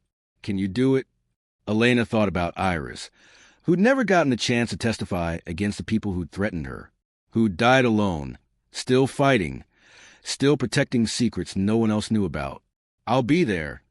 The next 3 days were a blur of preparation. Rebecca coached Elena on grand jury testimony, how to present evidence clearly, how to answer questions without speculating, how to stay calm under pressure. Jack Brennan continued his geological assessment, now with FBI scientists assisting. They confirmed that the rare earth deposit was even more valuable than originally estimated, $280 million at current market rates, potentially more as global demand increased. And through it all, Elena kept working on her property. She cleared debris from the burned barn, planning to rebuild. She rode copper through the forest, following trails Iris had marked decades ago. She refused to let fear control her life. On Wednesday afternoon, Daniel showed up. Elena was in a workshop when Marcus alerted her that someone was approaching on foot to the forest, not from the driveway, but from the eastern boundary. She grabbed the tablet showing camera feeds and saw her cousin stumbling through the undergrowth, looking disheveled and desperate. Marcus and Julia had already intercepted him before he reached the workshop. Elena walked out to confront him. Daniel looked terrible. His expensive clothes were rumpled, his face unshaven, his eyes red-rimmed. When he saw Elena, something in his expression crumbled. "I need to talk to you," he said. "Please, just 5 minutes." Marcus looked at Elena. "Your call." Elena studied her cousin. He betrayed her, betrayed Iris, sold out to the very people who terrorized her family for 40 years. But he was still family, and he looked broken. 5 minutes, she said. "Out here where security can see us." Daniel nodded gratefully. Marcus and Julia stepped back, but remained watchful. "I'm sorry," Daniel said, the words tumbling out. "I'm so sorry, Elena. I didn't know. I knew they wanted the land, but I didn't know about the threats, the violence. They told me Iris was being stubborn, that the minerals should be developed for the good of the country. They made it sound patriotic. They paid you $5,000 a month." "Yes." He looked at the ground. "I needed the money. My business was failing and Mom's medical bills." He stopped. "That's not an excuse. I knew it was wrong. I just told myself it wasn't that wrong, that you'd sell eventually anyway and everyone would benefit. They were planning to kill me, Daniel." His head snapped up. No. They told me they'd never hurt you, that they just wanted to pressure you to sell. The FBI found emails discussing permanent solutions. What did you think that meant?" Daniel's face went white. "I didn't know. I swear to God, Elena, I didn't know they'd go that far. When I heard about the barn fire, I tried to back out, told them I was done. That's when Vance threatened me. Said if I didn't cooperate, they'd make sure I went down with them." Elena felt her anger wavering, replaced by something more complicated. Daniel was weak and greedy, yes, but he was also terrified and in over his head. "The FBI wants to interview you," she said. "They know about the payments." "I know. They came to my house yesterday. I told them everything, every meeting, every email, every conversation with Vance." Daniel's voice broke. "I'm cooperating fully. My lawyer says if I testify against Meridian, I might avoid prison time. But Elena, I need you to know, I never wanted you to get hurt. I was stupid and greedy, but I never wanted this. Why did you come here?" "To warn you. Vance called me this morning from a burner phone. He's on the run. The FBI has a warrant for his arrest, but he disappeared before they could execute it. And Elena, he's not running away. He's coming here." Elena felt ice form in her stomach. "Here? Why?" "Because you're the one who brought him down. You and the evidence Iris hid. He said if he's going to prison anyway, he's going to make sure you don't get to enjoy your victory." Daniel's hand shook. He's got nothing left to lose, and he blames you for everything. Marcus was already on his radio, alerting Julia and calling Sheriff Walsh. Elena pulled out her phone and called Agent Chun. "Vance is on the run," Elena said without preamble. "My cousin just warned me he might be coming here. We know. We've had an APB out since this morning. Ms. Hartley, I need you to evacuate the property immediately." "No. If he's coming here, I want to be here when the FBI catches him." "That's not a request. I'm staying. You can send more agents to protect me, but I'm not running. Chin was quiet for a moment. All right, we've got a team en route. They'll be there in 90 minutes. In the meantime, Sheriff Walsh is sending deputies, and your security team needs to lock down the property. No one in or out except law enforcement. After Elena hung up, she turned to Daniel. You need to leave. Now. Let me help. Let me do something to make up for her. You've done enough. Go meet the FBI. Tell them everything you know about Vance. That's how you help. Daniel nodded miserably and left with Marcus, escorting him to property line, where a deputy was waiting. Elena went to barn storage room where Copper was sheltered. The mayor sensed her agitation and nickered nervously. It's okay, girl. We're going to be fine. But even as she said it, Elena wasn't sure she believed it. The next 2 hours were tense. Sheriff Walsh arrived with 4 deputies who spread out around the property perimeter. The FBI team arrived. 6 agents in tactical gear who set up a command post in the workshop. Agent Chin herself came, along with Rodriguez and Kim. We got helicopters searching the area, Chin said, studying a topographical map. But there are 1,000 places to hide in these mountains. Vance grew up in this region. He knows the terrain. So did my grandmother, Elena said, and she left me something that might help. She pulled out Iris's survey notebooks, the ones that documented every trail, every cave, every approach to the property. Grandma mapped everything within a 5-mile radius. If Vance is coming, these maps show the routes he'd most likely take. Chin studied the maps, then deployed agents to cover the 3 most probable approach routes. As the sun began to set, floodlights illuminated the workshop and surrounding area. We wait, Chin said. If he's smart, he won't come at all. But if he does, we'll be ready.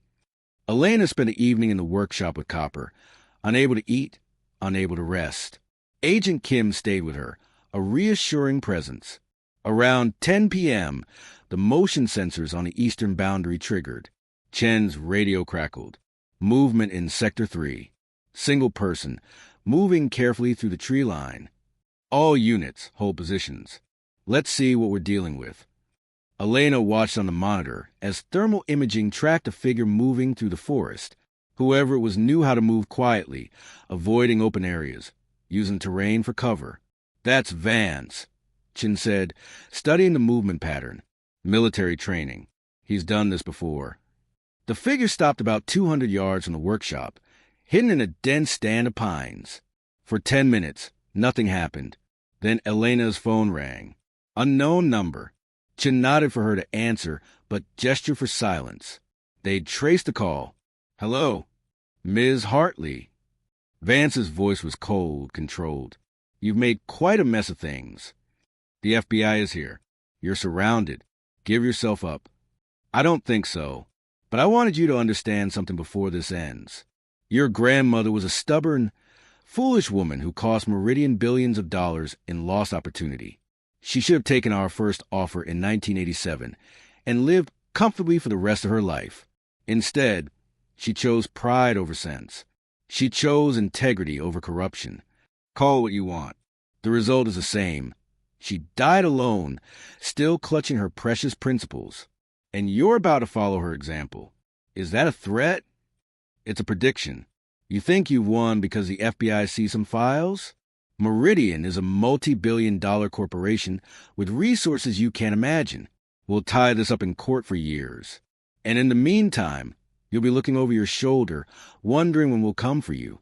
Elena felt anger rise hot in her chest. You're wrong. The evidence my grandmother left will put you and everyone like you in prison.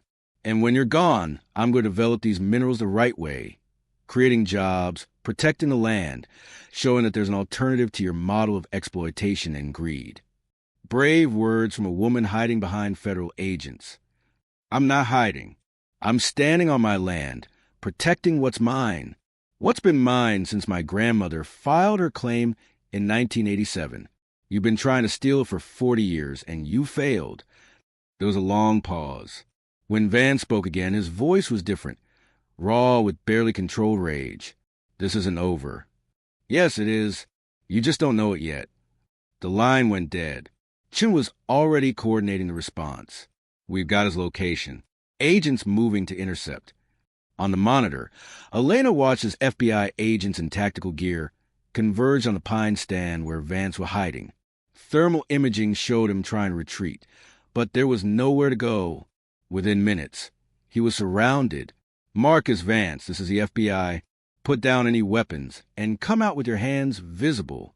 There was a tense moment when Elena thought he might fight, but then the thermal signature showed him raising his hands and stepping out into the open. 6 agents moved in, weapons drawn, and took him into custody. Elena released a breath she hadn't known she was holding. "It's over," Agent Chin said. "We've got him." But Elena knew it wasn't quite over. Not yet. There was still the grand jury testimony, the trial, the long process of justice. But the immediate danger had passed.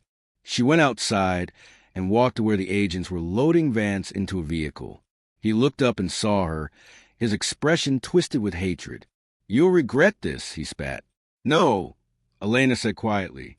"You'll regret underestimating a mountain woman who inherited her grandmother's courage." As they drove Vance away, Sheriff Walsh approached Elena. "Your grandmother would be proud. Hell, I'm proud of you. I couldn't have done it alone. Nobody fights alone, not if they're smart about it. Iris tried to, and it cost her 40 years of isolation. You were smarter. You built a team." Elena looked around at the agents, the deputies, Marcus and Julia. She thought about Rebecca and Jack and Claire, all working to help her. And she thought about Iris, who'd fought alone for so long, protecting secrets she could never share. "Grandma laid the foundation," Elena said. "I just finished building." Section 8, the victory resolution achieved. The grand jury indicted Marcus Vance and 4 other Meridian executives on Thursday morning. The charges included RICO violations, economic espionage, bribery of public officials, destruction of property, and conspiracy to commit murder. Elena's testimony had been clear and devastating.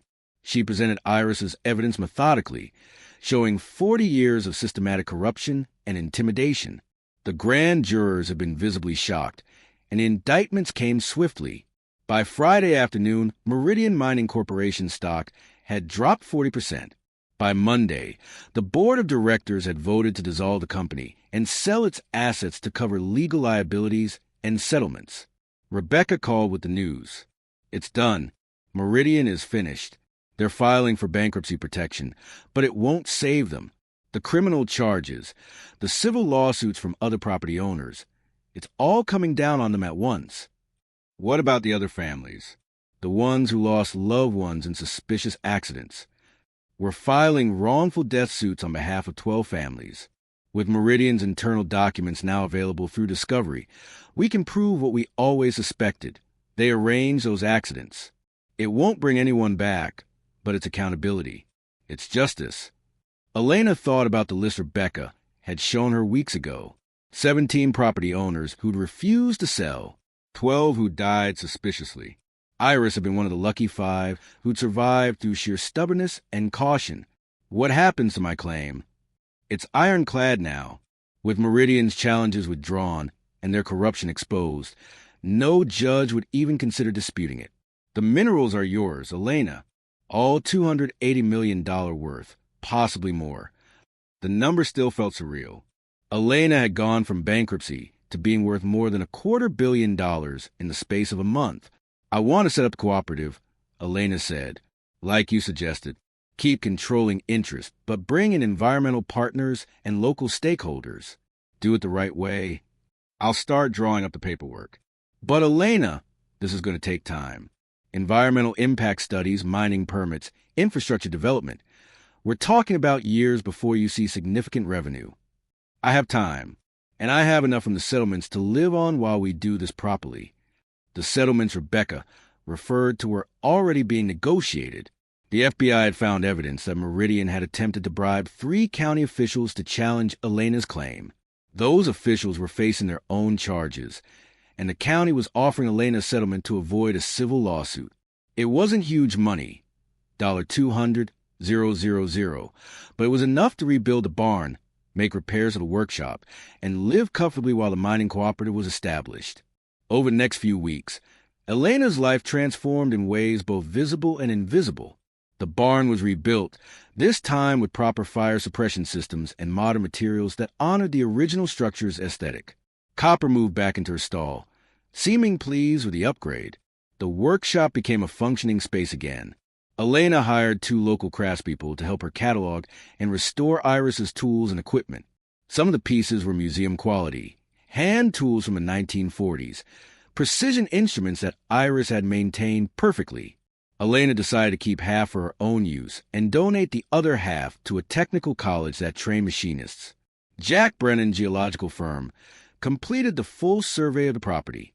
The rare earth deposits were confirmed at $280 million minimum, with potential for $320 million if extraction was optimized. Jack recommended a phased mining approach that would minimize environmental impact while maximizing yield. Your grandmother's extraction process actually works, Jack told Elena during one of his site visits. We've tested it against current industry standards, and it's 20% more efficient with 40% less toxic waste. If you patent this and license it to other rare earth operations, that's another revenue stream worth tens of millions. Grandma tried to patent it. Meridian blocked her. Meridian is gone now. File the patent under your name, crediting Iris as the inventor. It's what she would have wanted. The cooperative began taking shape. Rebecca recruited environmental scientists from 3 universities, a sustainable mining consultant from Canada, and representatives from 4 local Native American tribes with historical ties to the land. Together, they drafted bylaws that ensured responsible development, community benefit, and environmental protection. This is going to be a model for how rare earth mining should be done, Rebecca said at their first board meeting. Other deposits will be forced to compete with your standards, which means your grandmother's work will impact the entire industry. Elena thought about Iris, alone in her workshop, developing processes and documenting corruption, fighting a battle she thought she'd lost. Instead, her work was about to revolutionize an industry. 6 weeks after Vance's arrest, Elena received an unexpected visitor. A woman in her 70s arrived at the property in a modest sedan, introducing herself as Margaret Voss, Marcus Vance's mother. Elena's first instinct was to send her away. But something in the older woman's face, grief, shame, determination, made her pause. "I won't take much of your time," Margaret said. "I just needed to tell you something in person." They sat on the workshop porch, looking out at the mountains. "My son did terrible things," Margaret began. "I always knew he was ruthless in business, but I told myself that was just how you had to be to succeed. I didn't want to look too closely." Her hands twisted in her lap. "When the FBI arrested him, when I saw the evidence, the threats, the violence, the corruption, I had to face what I'd been ignoring for years." "Why are you telling me this?" "Because you deserve an apology from someone in the Vance family. What Marcus did to your grandmother, what he tried to do to you, it was evil, and I'm ashamed that I raised a son capable of such things." Elena was quiet for a moment. "Thank you for saying that. But you're not responsible for his choices." "Maybe not, but I enabled them by looking the other way." Margaret pulled an envelope from her purse. "This is a check for $50,000. It's from the sale of some family property. I want you to use it for something good. Maybe the cooperative you're establishing, or a scholarship in your grandmother's name. Something that counteracts the harm my son caused." Elena looked at the check, then at Margaret's face lined with genuine remorse. "I'll use it to establish the Elena Hartley Scholarship Fund for women studying engineering and geology. Your donation will help train the next generation of scientists who'll develop resources responsibly." Margaret's eyes filled with tears. "Thank you. That's more grace than my family deserves." After she left, Elena sat on the porch for a long time, thinking about how cycles of harm could be broken, how even people connected to wrongdoing could choose accountability and change. The trial was scheduled for spring. Vance and the other Meridian executives pleaded not guilty, but their lawyers were already making noises about plea deals. The evidence was overwhelming, and no jury would side with them. Daniel cooperated fully with prosecutors, testifying about Meridian's operations and his own role. He received a suspended sentence and 5 years probation in exchange for his testimony. Elena saw him once at deposition, and he looked smaller somehow, diminished by his choices. She didn't forgive him, Not exactly. But she no longer felt the sharp anger she'd felt initially. He was weak and had made terrible choices. But he'd at least try to make amends. Winter came to mountains, blanketing everything in snow. Elena settled into a rhythm, caring for Copper, working on cooperative business, and slowly, methodically going through Iris's personal belongings. In a drawer in the second-floor apartment, she found a journal she hadn't seen before. It was personal, not technical, Iris's private thoughts written over decades. Elena read entries from 1987, when Iris had first discovered the minerals and realized the fight ahead of her. Then entries from the 1990s, when the threats escalated. And finally, entries from the last few years of Iris's life. One entry, dated just a month before Iris died, made Elena's throat tighten. I saw Elena's name in the newspaper, a small mention of Richard's death and the foreclosure. My heart broke for her, but I couldn't reach out, couldn't risk drawing attention to her, not with Meridian still watching. But I've changed my will. When I'm gone, she'll inherit everything. And maybe if I've hidden the evidence well enough, she'll have what she needs to finish this fight. I've trained Copper to lead her to each marker. The horse is old, but she's smart, and she loves Elena from those childhood visits. She'll remember. I hope Elena can forgive me for the distance I kept. I hope she'll understand that every choice I made was to protect her. And I hope she's strong enough to do what I couldn't win. Elena wiped tears from her eyes. We won, Grandma. We won. She continued reading and found something that took her breath away. In the very last entry, dated the day before Iris died, Copper led me to marker one today. I checked all the seals, made sure everything is secure. As I was leaving, I had the strangest feeling. Like someone was there with me. I turned, and for just a moment, I could swear I saw my mother standing near the marker, smiling. She was the one who first taught me to work with metal, to value craftsmanship, to stand up for what's right. Maybe I'm getting sentimental in my old age. Or maybe the land itself holds a memory of everyone who's fought to protect it. Tomorrow I'll call the lawyer and make sure the will is exactly right. And then I'll rest. I'm tired, so very tired. But I'll rest knowing I've done everything I can to give Elena a fighting chance. If she reads this someday, I want to know. I love her every single day we were apart. Distance was necessity, not choice. And I'm proud, so proud, of the woman she became. Fight well, my Elena. Win for both of us. That was the last entry. Iris had died the next day, slumped over her workbench, working until the very end.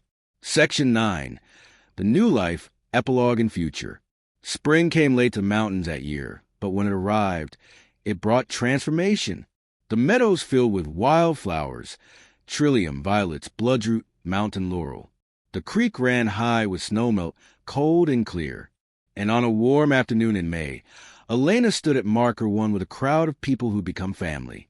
Rebecca was there, and Jack and Claire. Sheriff Walsh and his wife. The members of the Mining Cooperative Board. Students from a technical college that would receive Iris's donated tools. And representatives from the 12 families who were suing Meridian for a wrongful death. Families who'd finally gotten answers about what had happened to their loved ones. They were dedicating a memorial. Elena had hired a local sculptor to create something worthy of Iris's legacy, a bronze statue of a woman at a workbench, tools in hand, face turned toward the mountains. At the base were engraved the names of all 17 property owners who'd refused to sell to Meridian, including the 12 who died. My grandmother spent 40 years fighting alone, Elena said, addressing the crowd. She documented crimes, hid evidence, and protected resources she believed should belong to the community, not corporations. She sacrificed relationships, including with me, to keep the people she loved safe. Elena paused, looking at the statue. She died thinking she'd lost, but she left behind everything needed to win: evidence, maps, strategies, and a horse trained to reveal secrets. Soft laughter rippled to the crowd at the mention of Copper, who stood nearby in a portable pen, munching hay contentedly. Today, we honor not just my grandmother, but everyone who stood against corruption and intimidation. The minerals on this land will be developed responsibly, creating jobs and revenue for this community.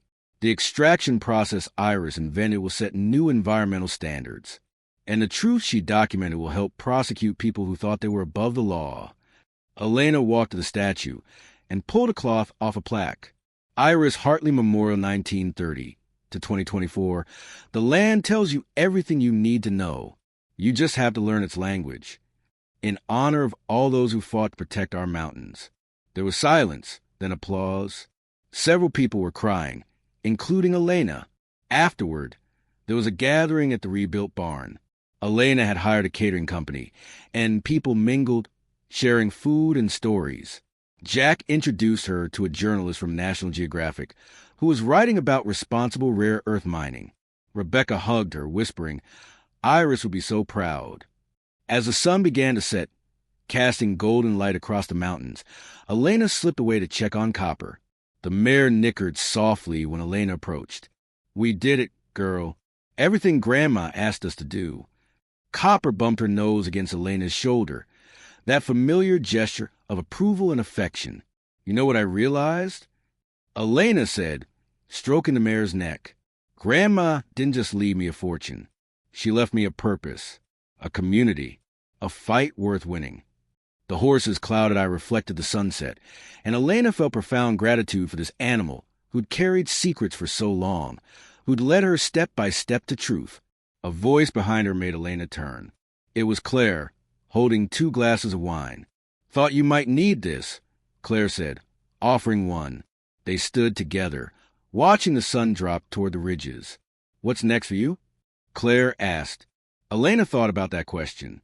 She had more money than she could spend in a lifetime, the settlement funds, and soon revenue from the mining cooperative. She had a home she loved, work that mattered, and people who cared about her. I'm going to stay, Elena said. Keep developing cooperative. Make sure it lives up to Iris's vision. Maybe take some engineering classes. Learn the technical side of what Grandma was doing. And I'm going to ride these mountains with Copper, exploring, making sure every inch of this land is documented and protected. Sound like a good life. It is. For the first time since Richard died, I feel like I'm exactly where I'm supposed to be. They walked back to the gathering together. As Elena mingled with guests, answering questions about the cooperative and the memorial, she felt Iris's presence, not as a ghost, but as a foundation, solid, enduring, supporting everything Elena was building.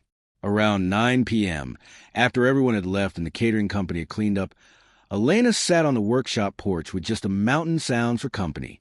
Owls called in the forest. The creek murmured over stones. Somewhere in the distance, a whippoorwill sang. Her phone buzzed with a text from Rebecca. The jury came back in the Meridian trial. Guilty on all counts. Vance is looking at 25 years minimum. The other executives got 15 to 20 years each. It's over. Elena, you won. Elena read the message 3 times, letting it sink in. 40 years of corruption and intimidation ended. Justice, delayed but delivered. She walked inside and climbed to the second-floor apartment. From the window, she could see the memorial statue in the distance, illuminated by moonlight. We won, Grandma, she said quietly. The minerals are protected. The truth came out, and Meridian is gone. She pulled out her laptop and opened a document she'd been working on, a book about Iris's life and fight. The title, The Language of the Land, One Woman's 40-Year Battle Against Corporate Greed. Elena had been interviewing people who'd known Iris, compiling documents and photographs, piecing together the full story. When it was published, people would understand what her grandmother had sacrificed and why it mattered. She wrote for an hour, then saved her work and prepared for bed. As she was turning off the lights, she noticed something on Iris's old desk, a wooden box she hadn't opened before. Inside was a letter addressed to her, in Iris's handwriting. But unlike the other letters, this one was dated just after Elena had left for college 30 years ago. Elena's hand shook as she unfolded it. My dearest Elena, you left for Charlotte today, off to make your future in the city. I'm so proud of you, even though my heart aches with how much I'll miss you. I never told you why I pushed you to go, why I didn't fight harder for you to stay. The truth is, I could see the mountains becoming a prison for you. You needed space to grow, to become yourself without the shadow of my fight hanging over you. Someday you might come back. If you do, I hope it's because you choose these mountains, not because you're trapped by them. I hope you'll see their beauty and strength, not just their isolation. I'm leaving you everything, the land, the workshop, the secrets I've kept, not as a burden, but as a gift. The choice of what to do with it will be yours. Live well, my darling girl. Be brave, be true, and know that wherever you go, whatever you do, I love you beyond measure. All my heart, Grandma. Elena read through tears, understanding finally blooming fully. Iris hadn't pushed her way out of indifference or fear. She'd given Elena freedom. The freedom to leave, to build a life elsewhere, to choose her own path. And Elena had chosen to come back, not as a desperate woman with nowhere else to go, but as someone ready to fight for what mattered. She carefully folded the letter and placed it in the box with her other treasures: the pocket watch, the compass, the photograph of the survey markers. Tomorrow, she'd continue the work. There were cooperative meetings to attend, environmental studies to review, patents to file. But tonight, she rested. Outside, the mountains stood eternal and patient, holding their secrets and their stories, waiting for the next generation to learn their language. And in the barn, Copper dozed peacefully, her work finally done. She carried Iris's secrets for 20 years, had led Elena to every hidden truth, had been the faithful guardian of a legacy worth $280 million. The old mare had earned her rest, as had Elena. She climbed into bed and fell asleep quickly, dreamlessly, with the mountain wind singing through the pines and the certain knowledge that she was home. 6 months later, the first extraction from the Hartley Cooperative began.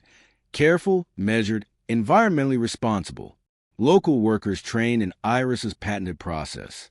Scientists monitoring every impact.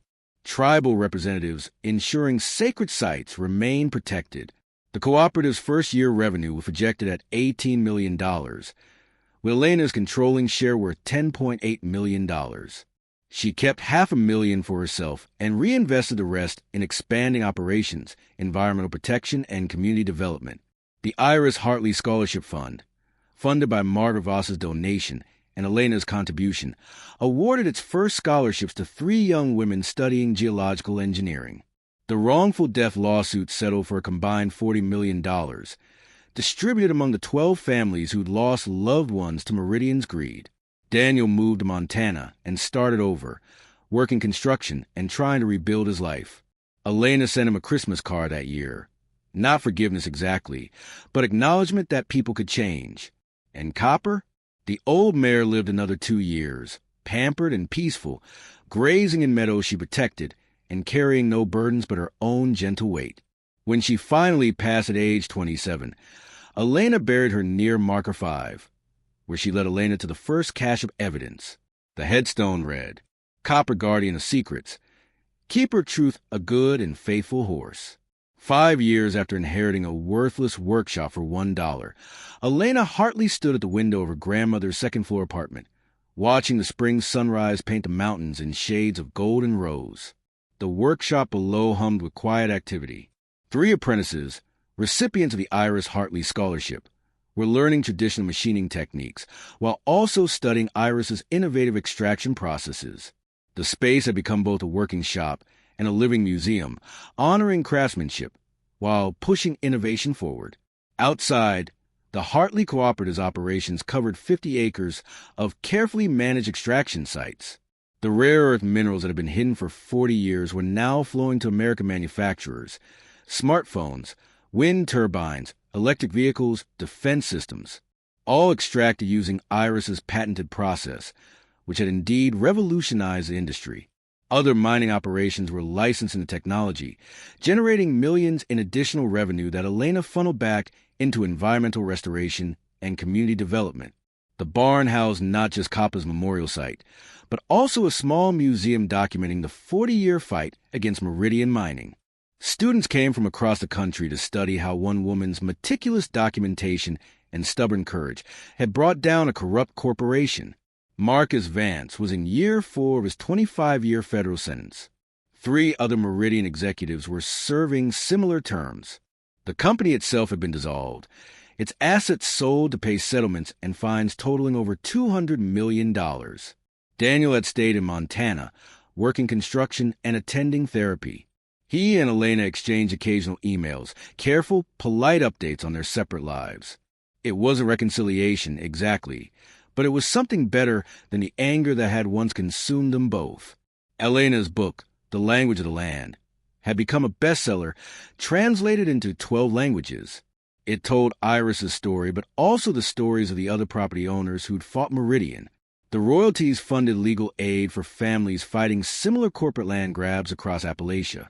She'd learned to read the mountains the way Iris had, understanding their moods and seasons, recognizing the subtle signs of change, speaking their language of stone and water and growing things. She hiked the property weekly, checking boundaries, monitoring environmental impacts, ensuring that development never outpaced protection. The cooperative now employed 47 local residents, with another 20 positions opening next year. Average wages were 30% above regional standards, with full benefits and profit sharing. The unemployment rate in Millbrook had dropped by half. But beyond the numbers and the victories, beyond the fortune and the vindication, what mattered most to Elena was something simpler. She belonged.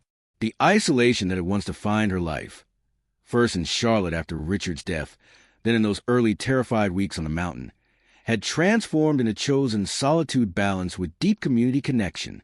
She had friendships with Jack and Claire, professional partnerships with Rebecca and the cooperative board members, mentorship relationships with her scholarship students. She had a home she'd fought for and won. She had work that honored her grandmother's legacy while building something new. And she had the mountains, which had stopped being a prison or a refuge and become simply home. Elena walked downstairs and outside the memorial statue. In the 5 years since its dedication, it had become a pilgrimage site for people fighting corporate overreach, environmental destruction, and corruption. They came to see proof that individuals could win against overwhelming odds. She placed fresh wildflowers at the base of the statue, as she did every week. Morning, Grandma. The cooperative hit another milestone yesterday, $92 million in total revenue, all extracted responsibly. The scientists say we're on track to restore full ecological health to the extraction sites within 10 years. You'd be proud. The bronze face gazed toward the mountains, eternal and patient. Elena stood there for a long moment, feeling the morning sun on her face and the mountain wind in her hair. She thought about inheritance, not just of property and money, but of courage, stubbornness, and the bone-deep certainty that some things were worth fighting for. Iris had inherited that from her own mother. Elena had inherited it from Iris. And someday, through her students and her book and the cooperative's ongoing work, she'd pass it forward to others who needed to know that justice, though delayed, could still arrive. That truth, protected long enough, eventually found light. That one person, fighting with meticulous care and stubborn courage, could change everything. The workshop door opened, and one of the apprentices called out, "Elena, the engineers from MIT are here for the facility tour." "Coming." Elena called back. She touched the statue one more time, then walked toward the workshop, toward the future Iris had fought so hard to make possible. The mountains watched, patient as always, holding their stories and their secrets, waiting for the next generation to learn their language and stand in their defense.